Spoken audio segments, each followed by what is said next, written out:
Nini hapa? Chakula, yani chakula nitafute mimi kwa nguvu kwa jasho.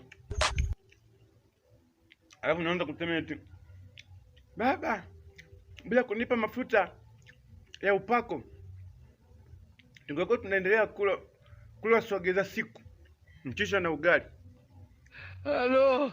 Oh, hivi vimepatikana kwa mafuta na ya upako wetu.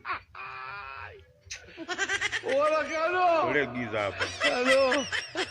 Subiri mchele uishe utaniambia kafate mafuta. Mafuta ya nini? Ya upako. Upako. Toka.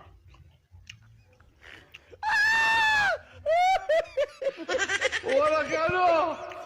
Halo.